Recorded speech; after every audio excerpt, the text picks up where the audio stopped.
I have to choose between my two kids, but only one is actually mine. I took in a foster kid for a quick paycheck. I know how that sounds, but hear me out. Theo was 17 and had been returned by 14 families. I was broke and needed money to pay for my wife's early Alzheimer's. Our bio son Jaden had been in prison for statutory rape, so it's not like we had other responsibilities. Theo moved in on a Thursday afternoon with one garbage bag of belongings and eyes that dared me to reject him. I showed him Jaden's old room, rattling off the rules like terms of a lease. He nodded once and disappeared behind the door. For weeks, we were just strangers sharing walls. He'd leave before my 5:30 a.m. alarm, and I'd come home at 9 p.m. to find him already locked away, only the thin line of light under his door proving he existed. One afternoon, I heard the Arctic Monkeys blasting through his headphones while I made coffee. I told him it was my favorite band, and we played the music from Alexa instead. When I went grocery shopping, I picked up his favorite Celsius flavor without being asked. We developed a perfect rhythm without needing to talk. By month 3, he knew me better than most of my coworkers. He'd replace my coffee pods before it ran out, so I'd make extra portions of dinner for when he felt like snacking. Almost like a real family if you squinted. Then I got the call. "You need to come get your wife. She's crazy." I found Rose 2 blocks away in her thin nightgown, bare feet bleeding on the concrete. When I tried to wrap my jacket around her, she clawed at my face.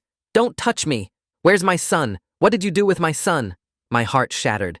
The EMTs arrived and tried to grab her arms, but she fought harder, animal sounds coming from her throat I'd never heard before. That's when Theo appeared from the darkness, still in yesterday's clothes like he'd been awake all night.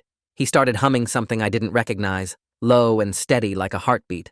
Rose's whole body changed. The wild fear drained from her face as she turned toward the sound. "My baby," she whispered, reaching out with shaking hands. "You came back to me." Theo kept humming while walking closer, palms out where she could see them, moving like water. "It's okay, Mrs. K," he said in this soft voice I'd never heard, like he'd done this before. "Want to go home? I'll make you tea." She grabbed his hand like a lifeline. The EMTs let him ride in the ambulance. He sat next to her gurney, thumb tracing circles on her palm, humming whenever her breathing quickened. By the time we hit the ER, she was calm enough they skipped the restraints. The doctor pulled me aside near the vending machines, his voice low. If that kid hadn't calmed her down, we would have been forced to put her in involuntary hold. I turned to look at Theo, but he didn't say anything. Instead, he pulled out the spiral notebook I'd always seen him carrying. As he flipped through, my heart throbbed. Each page was filled with documentation on my wife's progress. All those mornings I'd found her peaceful in bed, thinking the new meds were working. It was him. We brought Rose home as the sun came up. I went to make coffee, hands still shaking, and noticed the kitchen trash overflowing. I pulled the bag out and envelopes spilled everywhere. MIT, Stanford, Berkeley, all college acceptances, all dated exactly 3 months ago, right when her night terrors started. "They were too far from here," was all he said when I asked. That's when I knew. This kid wasn't placement anymore. He was family. A week later, my phone rang. Jaden was getting released early from prison. "Good behavior," they said. My stomach dropped. After being caught mingling with a 13-year-old at age 19, Jaden wasn't allowed to live in a home with anyone under 18.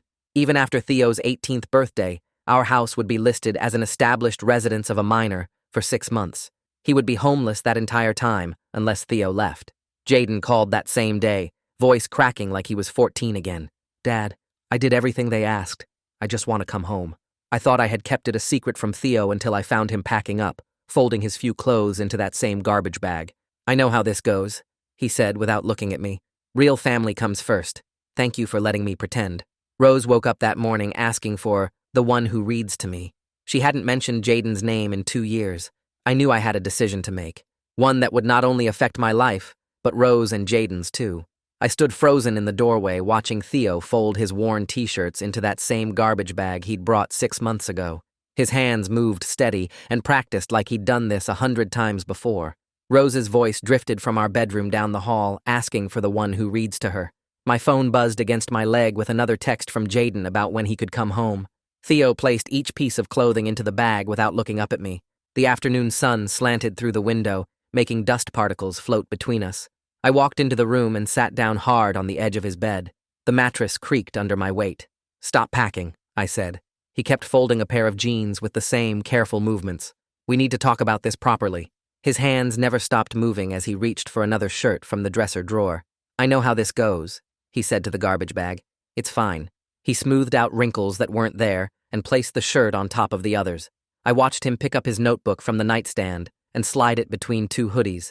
My chest felt tight, watching him pack away the few things he owned. I told him I needed to meet with Gilbert Kramer, our caseworker, to understand all the legal options first. His hands finally stopped moving. He looked up at me with those guarded eyes that had started to soften these past months. Something shifted in his face, like he hadn't expected me to fight for him at all. The next morning, Gilbert sat across from me at our kitchen table with his thick folder of paperwork spread between us. Steam rose from his coffee mug while he flipped through pages of regulations and rules. His finger traced down a list of restrictions while he explained in his flat government voice. The rules were ironclad, he said, tapping the paper for emphasis. If Jaden moved in, Theo had to leave within 48 hours. No exceptions, no workarounds, no special circumstances that could change it. The law was clear about registered offenders and minors in the same residence. I asked about temporary placements for Theo while we figured things out. Maybe another family could take him for just the 6 months until the restriction lifted. Gilbert shook his head slowly and pulled out another sheet showing placement statistics. At 17, with his history of 14 failed placements, any move would likely be permanent. Few families wanted older teens, and even fewer would take one with his record. The system would place him wherever they had space, probably a group home 2 counties over. After Gilbert left, I found Theo in the backyard with Rose helping her water the tomato plants that had died weeks ago. She held the empty watering can while humming some tune I didn't recognize. Theo sang along in that low voice he used just for her. She swayed slightly to their shared rhythm, completely calm, in a way she hadn't been in months. Her bare feet pressed into the grass, leaving small impressions. Theo guided her hand to tip the can over each dead plant, like they might still grow. That afternoon, I met Flora Pena at a coffee shop downtown, where the espresso machine hissed and customers typed on laptops. She wore a navy suit and carried a briefcase full of Jaden's case files. Her voice stayed professional while she explained the parole requirements. Jaden needed a verified address within 2 weeks, or he'd violate parole. The consequences were automatic and severe, meaning he'd go straight back to prison. She stirred sugar into her coffee while listing the documentation required for his release. Flora pulled out a printed list of halfway houses from her briefcase. The paper was worn at the edges from being handed to other desperate families. She explained the wait lists were long, but Jaden would need somewhere temporary first. Most places required background checks and deposits that took weeks to process. She circled 3 facilities with her pen, saying these might have openings sooner. I spent that evening at the kitchen table calling each number on Flora's list, while Theo made spaghetti at the stove. He moved between the counter and Rose's chair, helping her grip the fork properly. The first halfway house had a 3-month wait list and wanted references from previous landlords. The second place didn't answer after 6 rings. The third facility quoted a price higher than our mortgage payment. I crossed each one off the list, while Theo wiped sauce from Rose's chin with a napkin. She smiled at him and tried to say his name, but it came out wrong. He didn't correct her, just smiled back and gave her another bite. The phone rang after 9 that night, showing the prison number on caller ID. Jaden's voice cracked when I answered, sounding younger than his 21 years. "Dad, I'm so scared," he said through the static. Behind him, I could hear metal doors slamming and other inmates yelling. I did everything they asked in here. His breathing was ragged, like he'd been crying. I went to all the counseling sessions and stayed out of trouble. The background noise got louder with someone shouting about lights out. "I just want to come home, Dad." My chest tightened, remembering when he was little and would call for me after nightmares. "Please don't leave me here." The line went dead before I could answer. I sat there holding the silent phone for another minute before putting it down and heading to bed. The next morning came too fast, with Rose already dressed in her nightgown over her day clothes when I found her in the kitchen trying to eat cereal with a fork. Theo was gently switching it for a spoon while she hummed and swayed in her chair, not noticing the change. We got her into the car for her neurology appointment, and she kept grabbing at the door handle while we drove, so Theo held her hand the whole way there. The waiting room smelled like old coffee and cleaning products, while Rose tried to read magazines upside down. When the nurse called us back, Rose wouldn't move until Theo stood up first, then she followed him like a shadow down the hallway. The doctor ran through his usual tests, having her draw a clock and remember 3 words while I watched her struggle with tasks she used to do without thinking. He increased her medication dosage and handed me pamphlets about adult day programs that might give us some structure during the week. Rose fell asleep in the car on the drive home with her head on Theo's shoulder while he stared out the window at passing buildings. He asked about those college acceptance letters I'd found in the trash, and I told him I knew what they meant. He said distance felt like abandonment once Rose started getting worse, and staying was the only choice that made sense. I wanted to tell him he deserved better, but the words stuck in my throat. That night, I woke to Rose screaming about intruders in the house and found her barricaded in the bathroom with towels shoved under the door. I stood frozen in the hallway, not knowing how to calm her down without making things worse.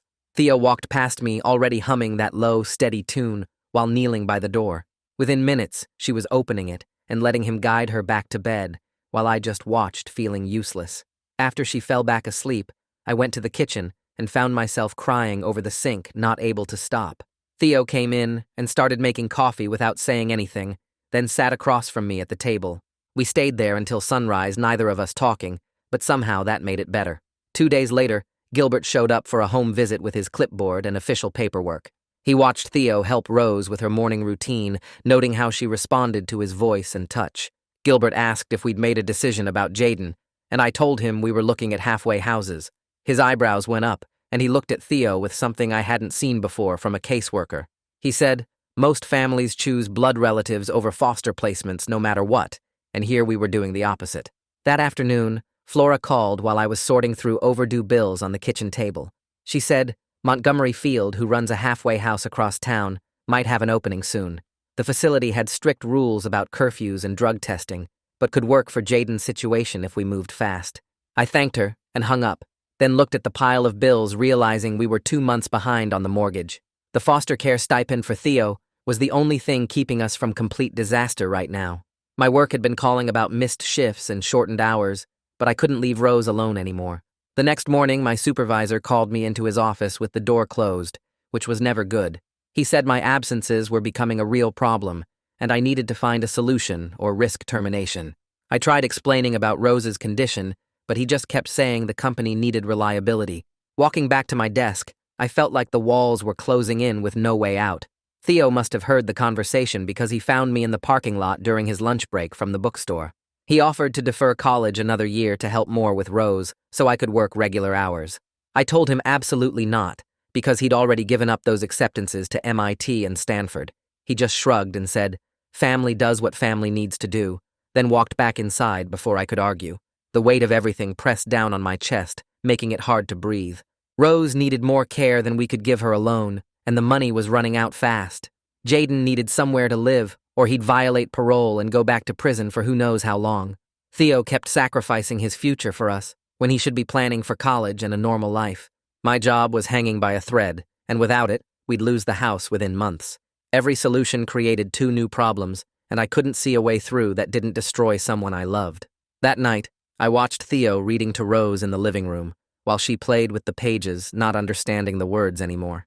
He never showed frustration, just kept reading in that calm voice, while she smiled at nothing in particular. This kid who'd been rejected by 14 families was holding ours together with pure determination, and I didn't know how much longer any of us could keep going like this. The next morning, Iolanthe Webster met us at the Adult Day program entrance with a clipboard and too much energy for 7 a.m.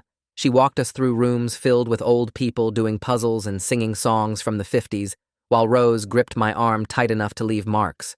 The place smelled like bleach and cafeteria food, and cost $800 a month for 3 days a week, which was still cheaper than full-time care, but more than our grocery budget. Rose kept trying to leave every time Iolanthe turned her back, and I had to block the door, while Theo hummed his magic tune to calm her down. We signed up anyway, because what choice did we have?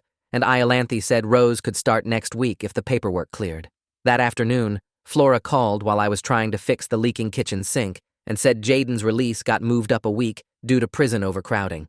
She said we had 72 hours to confirm housing, or he'd go to state placement, which was basically a homeless shelter with ankle monitors. My hands were shaking so bad, I dropped the wrench, and it clanged against the pipes loud enough to wake Rose from her nap. I told Flora I'd call her back, then sat on the kitchen floor trying to breathe while water dripped onto my head from the broken seal. That evening I heard a crash from the bathroom and found Rose on the floor with blood running down her face from where she'd hit the sink. Theo was already there, pressing a towel to her head while she fought him and screamed about strangers in her house. The EMTs arrived within 10 minutes and checked her pupils with their little flashlights while asking questions she couldn't answer. They said she needed stitches and observation, So we all piled into the ambulance again with Theo holding her hand and me filling out insurance forms on my phone. At the ER, they put 5 stitches above her eyebrow while she cried and asked for her mother who'd been dead 20 years.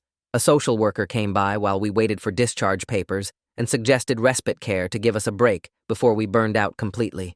She handed me brochures for memory units that could take Rose for 2 weeks while we figured out long-term plans, and the prices made my chest tight, but not as tight as watching Theo's hands shake for the first time since he'd moved in.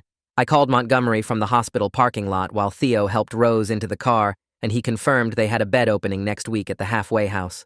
The cost was $400 a month, plus Jaden would have to work part-time, which was required there anyway, and follow strict rules about curfews and drug tests. It wasn't perfect, but it was better than state placement, and Montgomery said they'd hold the spot for 48 hours if we committed.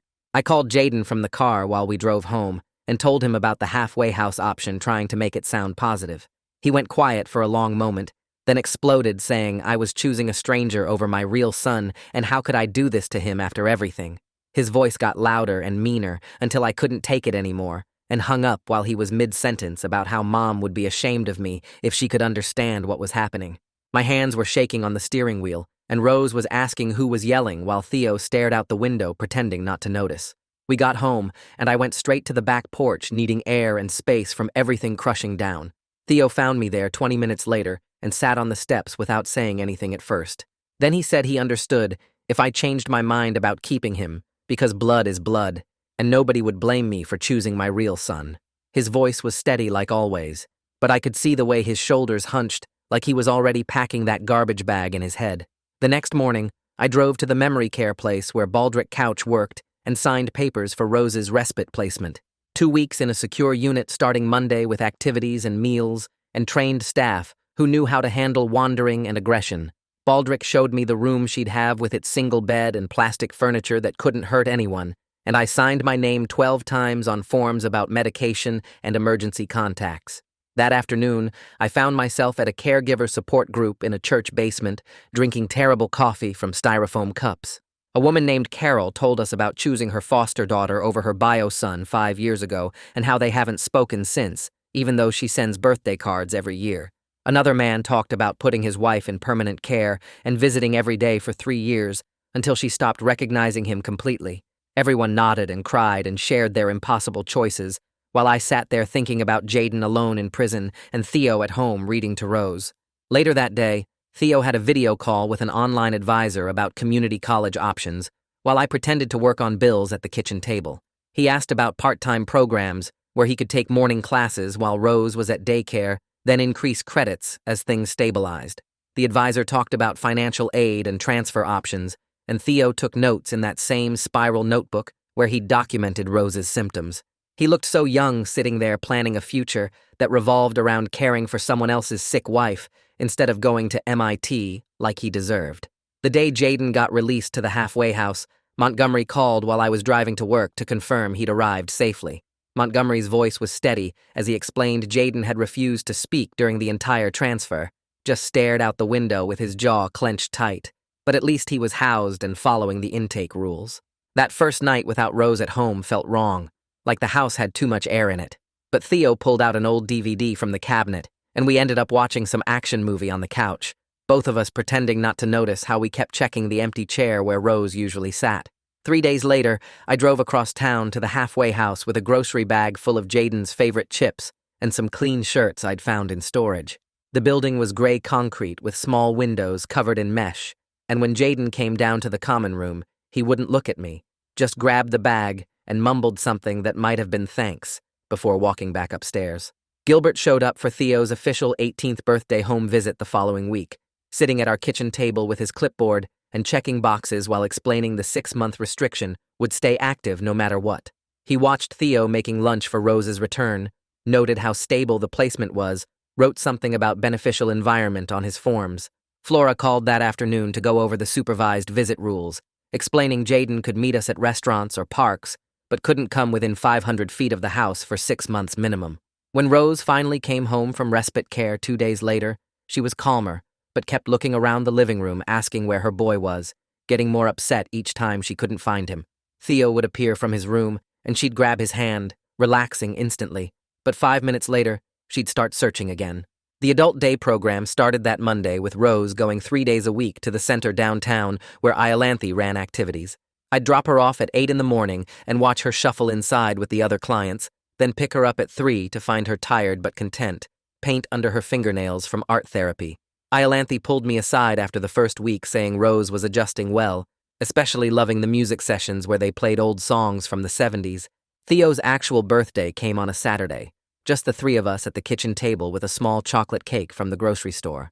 Rose kept calling him Jaden while we sang happy birthday, and I watched Theo's face go tight for just a second before he smiled and helped her blow out the candles. 2 weeks later, I was washing dishes when I heard knocking at the front door and found Jaden standing on the porch with his hands in his pockets. My stomach dropped as I stepped outside and closed the door behind me, telling him he couldn't be here, that it would violate his parole and send him back to prison. He started arguing, saying it was his house too, but I was already pulling out my phone to document the incident for Flora, my hands shaking so bad I could barely type. After he finally left, stomping down the driveway and kicking the mailbox, Theo found me sitting on the porch steps with my head in my hands. He sat down next to me and said, "I always took the path that made everyone else comfortable, instead of doing what was actually right." I looked at him and admitted he was probably right, that I'd spent my whole life avoiding the hard choices, letting things happen to me instead of making decisions. He nodded and went back inside to check on Rose, who was calling for someone to help her find her shoes, even though she was already wearing them. The next morning, I signed Rose up for 5 days a week at the program instead of 3, figuring we needed the stability more than we needed the money we'd save. Montgomery called to say Jaden had gotten a warehouse job through their placement program, working 4 to midnight unloading trucks, which meant our paths wouldn't cross much even if we tried. I started visiting him every Sunday morning at a diner near the halfway house, bringing coffee and sitting across from him while he picked at eggs and complained about his roommate who snored. Gilbert came by again for a standard check-in, finding Theo helping Rose with a puzzle at the dining room table while I sorted through medical bills in the kitchen. He made notes about continued stability and asked if we'd thought about extended foster care through college, which would keep Theo eligible for support until he turned 21. Flora sent paperwork about establishing a visitation schedule with Jaden, suggesting we start with public meetings once a week and see how it went from there. The routine started to feel almost normal, dropping Rose at day program, working my full shift, picking her up, making dinner while Theo helped her eat, then all of us watching TV until she got tired around 8. Jaden kept his distance mostly, though Montgomery mentioned he'd driven by the house a few times according to his GPS monitor, always slowing down, but never stopping.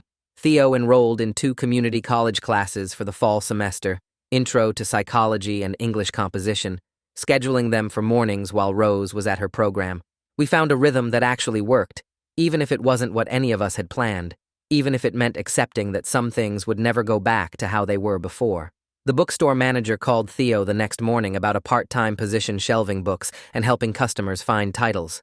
He started that Monday, working noon to 5 while Rose was at the day program with Iolanthe. I'd drop Rose off at 8:30, drive to work, and Theo would pick her up at 3 in his beat-up Honda he'd bought with his first paycheck. Every evening at 6:30, he'd sit next to her bed with whatever paperback he'd brought home from work. She'd fall asleep to his voice reading about detectives or space adventures or small-town romances, and most nights, she'd stay asleep until morning. I finally made it through a whole work week without leaving early or calling in sick. My supervisor stopped by my desk Friday afternoon and pulled the performance warning from my file, saying whatever I'd figured out was working. That same week, Montgomery called to say Jaden had started at the warehouse, working 4 to midnight unloading trucks. He was showing up on time, passing his drug tests, attending the required group sessions twice a week. The neurologist looked at Rose's chart during our next appointment and suggested we increase the day program to 5 days since she was responding well to the structure. I did the math on my phone while sitting in the waiting room and realized with Theo's bookstore income and my steady paychecks, we could actually afford it. Gilbert came by with the paperwork for extended foster care, which would keep Theo in the system through college with continued support. I signed every page while he explained how Theo could stay until he turned 21, as long as he was enrolled in the school. That night I called Jaden from the garage where Theo couldn't hear. I told him I loved him, but Theo was family now too, and would be staying permanently. He yelled for a while about how I was choosing a stranger over my real son, but he didn't hang up. When he finally stopped shouting, I suggested weekly visits at public places, supervised like Flora required. He said he'd think about it, and hung up without saying goodbye. Baldrick called 2 days later about a new program opening up, one with extended hours until 8 at night. This would mean both Theo and I could work normal schedules without rushing to pick up Rose. We toured the facility that weekend, watching the staff lead activities and serve dinner to the residents. Rose seemed calm there, humming along to the music they played during craft time. We moved her to the enhanced program the following Monday. That first night home, she ate dinner without throwing anything and went to bed without crying. Theo and I sat at the kitchen table with a notebook, writing out a chore chart and budget that divided everything fairly. He'd handle groceries and laundry, I'd cover bills and yard work, we'd split cooking based on who got home first. Our first supervised visit with Jaden happened at a diner off the highway the next Sunday. Flora sat 2 booths away, pretending to read a newspaper while we picked at pancakes and tried to find safe topics. Jaden kept his hands folded on the table the whole time, asking about Rose's health and Theo's job without any real interest in the answers. When the hour was up, he stood and nodded at me before walking to Montgomery's van in the parking lot. It wasn't much, but he'd shown up and stayed the whole time without yelling or storming off. Theo filled out his community college application that night at the kitchen table, while I helped Rose with her dinner. He planned to take intro to psychology and English composition in the mornings, while Rose was at her program, then work at the bookstore in the afternoons. The next few weeks fell into a rhythm that almost felt normal. Mornings started with getting Rose ready and dropping her at the program by 8. I'd work my full shift without interruption, actually catching up on projects I'd been behind on for months. Theo would get Rose at 5:30 after his bookstore shift, start dinner, help her eat while I drove home in rush hour traffic. We'd watch game shows together until Rose got tired, then Theo would read to her until she fell asleep.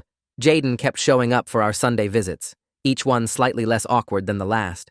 He started talking about his warehouse job, complaining about his supervisor and the guy who always took too long on smoke breaks.